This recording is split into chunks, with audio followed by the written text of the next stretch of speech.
Siapa sih yang kita harus patut contoh yang takut akan Tuhan? Siapa yang harus kita patut contoh? Ibu Yakob waktu di Celoto bahwa waktu itu seperti Salomo. Tapi Salomo kan gak selamanya takut akan Tuhan.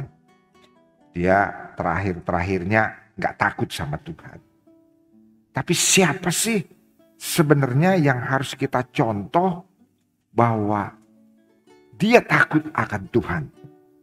Dan bahkan kesukaannya adalah takut akan Tuhan. Kesukaannya takut akan Tuhan. Mari kita baca firman Tuhan.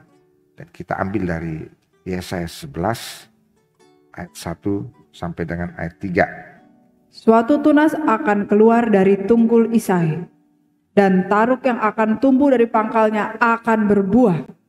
Roh Tuhan akan ada padanya, roh hikmat dan pengertian, roh nasihat dan keperkasaan, roh pengenalan dan takut akan Tuhan. Ya, kesenangannya ialah takut akan Tuhan. Ia tidak akan menghakimi dengan sekilas pandang saja, atau menjatuhkan keputusan menurut kata orang.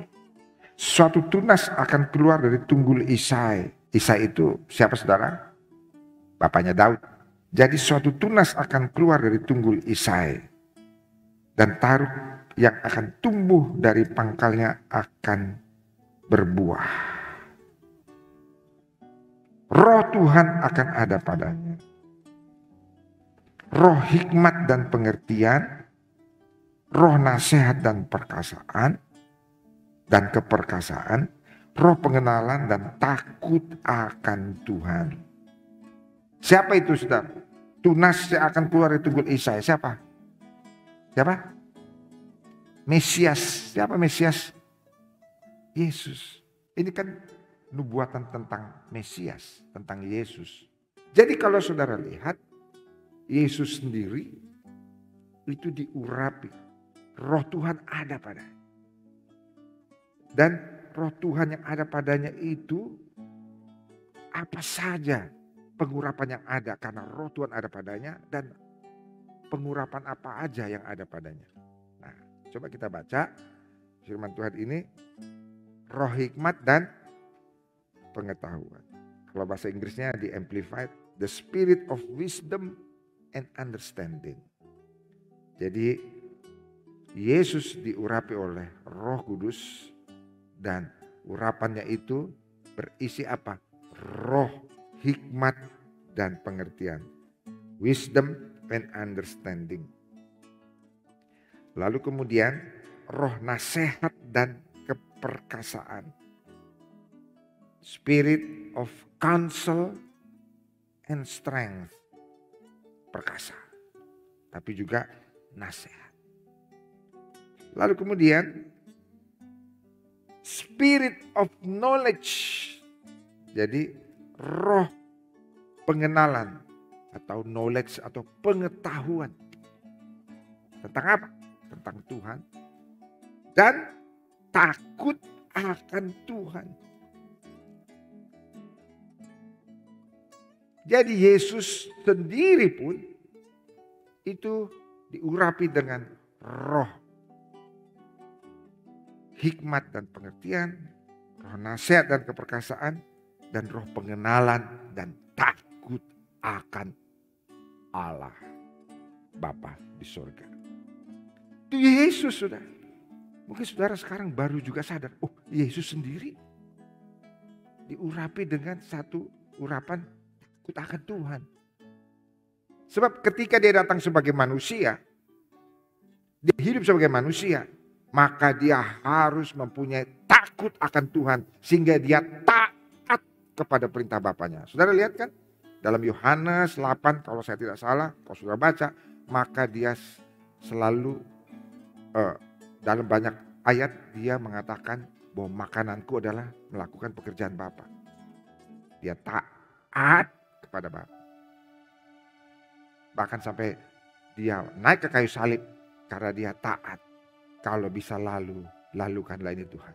Tapi kalau ini tidak bisa lalu, cawan ini, biarlah aku menjalaninya. Taat kan? Ya kan takut akan Tuhan membuat taat. Nah mungkin saudara-saudara baru hari ini mungkin sadar, baru ngerti. Oh Yesus aja takut akan Tuhan. Dan ayat 3, coba kalau saudara lihat. Ayat 3a. Ya, kesenangannya ialah takut akan Tuhan.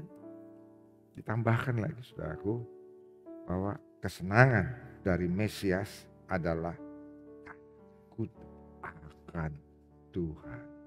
Itu kesenangannya.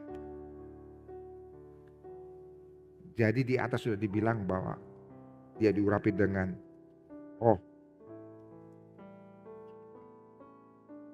hikmat dan pengertian, roh nasihat dan perkasaan, roh pengenalan dan takut akan Tuhan.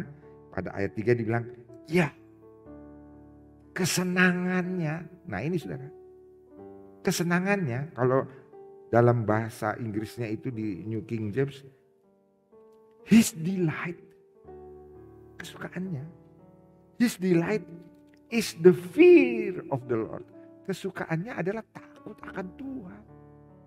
Jadi kesukaannya, His delight adalah takut akan Tuhan. Jadi kembali lagi seperti saya tanya tadi, siapa yang harus kita contoh bahwa kesenangan kita adalah takut akan Tuhan? Siapa? Yesus Kristus. Camkan ini dalam hati saudara. Jadi bukan soal kita harus ditakut-takutin, harus takut sama Tuhan. Tetapi ternyata bahwa Yesus pun ketika dia jalan di muka bumi ini, dia jalan sebagai manusia sama seperti kita. Dia diurapi oleh Roh Kudus, dia diurapi untuk melakukan perform miracles, tapi dia juga diurapi untuk takut akan Allah Bapa. Dan Yesus berkata, makananku adalah melakukan pekerjaan Bapa.